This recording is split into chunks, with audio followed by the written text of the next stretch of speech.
Lantaran karena kepala kampungnya sehat, mereka bahagia. Akhirnya apa? Karena mereka bahagia, maka dikasih kambing.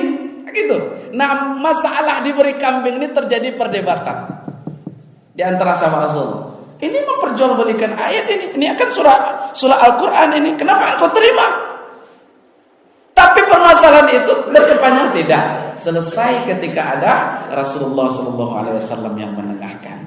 Maka orang tua, pemimpin itu dia tidak berpihak ke kanan ke kiri, tidak dalam suatu kelompok, tapi dia menjadi penengah di situ.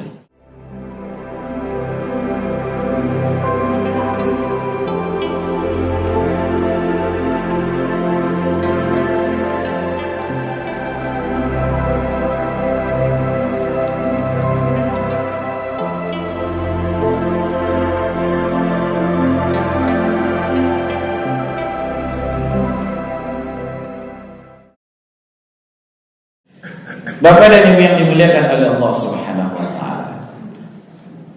Pada pagi ini kita akan melihat sebuah ayat yang biasa dibaca dalam khutbah Jumat. Apa ayat ini? Ya ayyuhallazina amanu ittaqullaha haqqa tuqatih wa la tamutunna illa wa antum muslimun. Ayat ini, wahai orang-orang yang beriman, ittaqullah. Apa makna itu? Bertakwalah. Malah sering kata itu ittaqullah, ittaqullah. Apakah penting takwa itu? Sangat penting. Takwa itulah yang mengembalikan manusia itu kepada jati dirinya kembali. Karena dia di dunia itu banyak yang terpesong, ada yang kemudian menjadi sifat hewan, ada yang kemudian menjadi sifat syaitan, ada yang menjadi sifat iblis. Tapi takwa itu adalah semulia-mulianya hamba Allah Subhanahu wa taala. Ayat ini kemudian wala tamutunna illa wa antum muslimun. Nah, kalau kamu mati, matilah, tidak masalah. Tapi bagaimana mati kita dalam keadaan muslim? Dan kita lihat ayat berikutnya, wa'tasimu bihablillahi jami'an wa la tafarraqu wazkuru ni'matallahi 'alaikum iz kuntum a'da'an fa'alafa baina qulubikum fa asbahtum bi ni'mati ikhwana. Seterusnya. Ayat ini menggambarkan kepada kita bahwa tak kala Islam ini hadir, maka yang menyatukan kita adalah kalimat tauhid. Nah, kan tauhid ini ada tiga. Ada tauhid rububiyah, ada tauhid uluhiyah, ada tauhid asma wa sifat. Nah, kira coba ada tiga ya supaya paham nih. Pertama tauhid rububiyah namanya. Yang kedua tauhid rububiyah itu dari kata Rabb asalnya. Yang kedua namanya tauhid uluhiyah.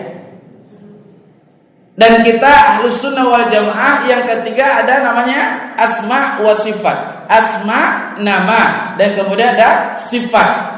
Ada sifat yang wajib ada pada Allah, yang mustahil ada pada Allah. Ya, itu asma wa sifat. Kalau kita ingin dikatakan bertauhid, maka ketiga-tiganya ini harus kita amalkan. Tak boleh satu-satu.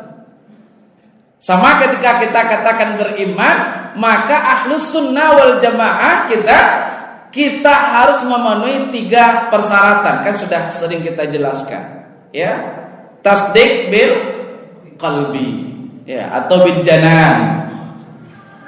Apa tasdik itu? Benarkan di dalam hati. Yang kedua, ikrar bil lisan. Setelah kita benarkan, ucapkan. Maka di sini terjadi perbedaan antara beberapa imam mazhab. Ada niat itu yang diucapkan, ada yang tidak diucapkan. Itu perbedaan. Maka mana yang mau diucapkan atau tidak diucapkan, jangan permasalahkan. Imam Syafi'i dia harus mengucapkan Allahu Akbar. Jadi antara Allah dan Akbar di situ letak niat.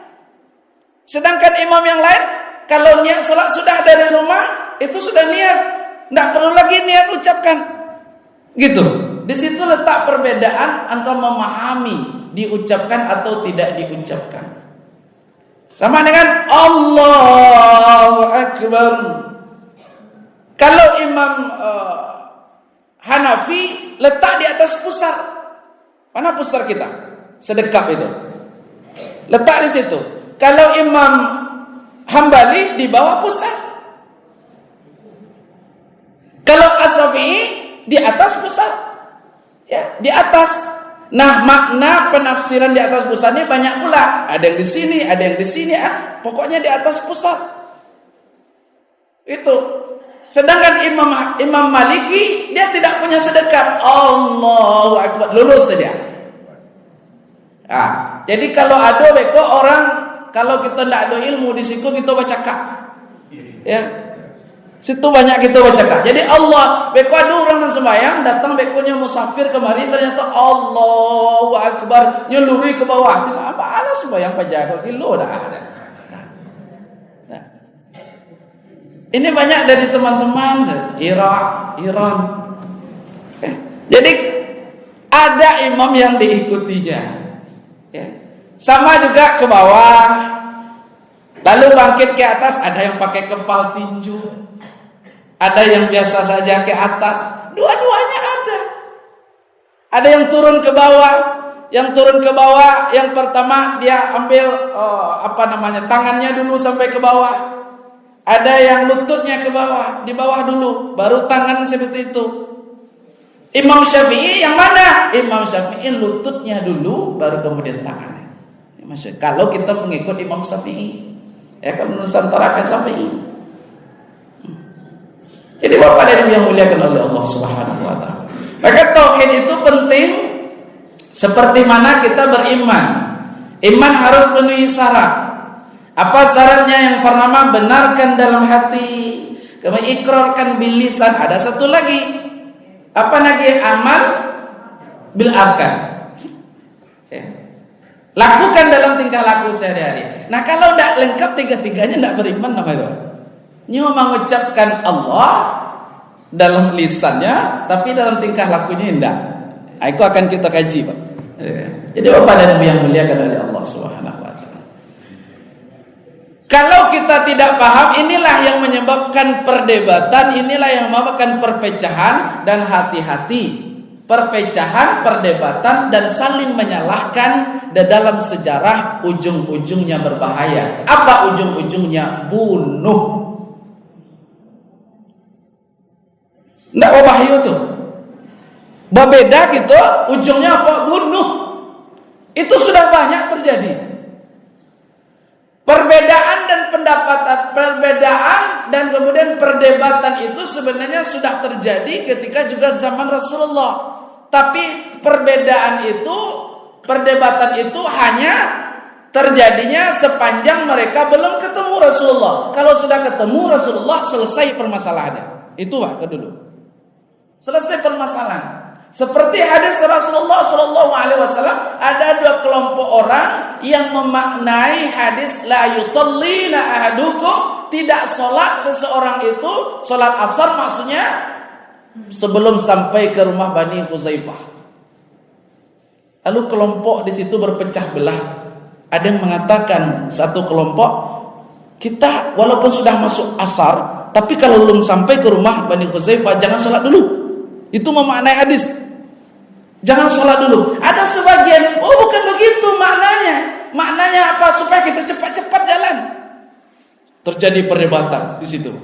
Ya, antara yang memaknai secara syariat dan memaknai secara hakikat. Lalu perdebatan itu apakah berpanjang? Tidak. Biasanya di zaman Rasulullah, kalau ada permasalahan yang tidak pecah, yang tidak bisa diselesaikan oleh sahabat, maka datangnya kepada Rasulullah Sallallahu Alaihi Wasallam. Sampai selesai Rasulullah, dijelaskan oleh Rasulullah, habis permasalahan. Sampai di situ, Pak. Artinya apa? Kuncinya di dalam suatu jamaah di dalam suatu kelompok, di dalam suatu kampung harus ada orang tampe batanyo, harus ada orang yang disagani, harus ada orang yang dituakan tampe ba. Kalau kita bahasa Malaysia paham, maka beliaulah nanti yang akan menyatukan. Iko yang susah ini, Pak. Kok yang susah mencari orang tua, yang tua umur banyak, ya, yang tua usia banyak. Tapi tua usia tidak menjamin kini dong bisa wibawahnya, bisa untuk mendengarkan curhatannya, tidak. Seharusnya kalau seandainya kita ikuti bagaimana pepatah Minang, ya, lamo hidup banyak dirasai, lamo berjalan banyak dipandang. Artinya orang tua itu secara usia semakin lamanya, semakin masak di asam garamnya, dan kemudian semakin matang di dalam kehidupannya. Itu seharusnya. Akhirnya semakin tua, orang semakin senang tempat bertanya bagi orang. Yang banyak kan kita tua-tua kaladi. Itu semakin tua, macam-macam barangnya semakin jadi. Bukan menenangkan sesuatu yang ada di dalam kelompok, malah inyo kadang yang buat kacau di situ. Ya. Kalau banyak orang yang dituakan, kalau seandainya banyak sesepuh, maka insya Allah tempat itu akan aman dan damai, tidak akan terjadi perdebatan. Itu biasa, ya.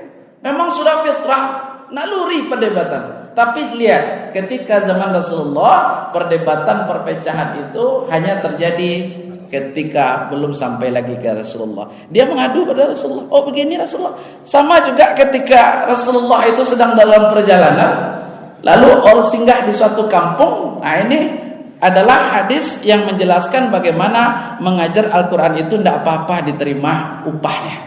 Itu tidak apa-apa. Sama aja ruqyah juga sama. Orang ngomong, itu kan ayat Al-Quran dibacakan.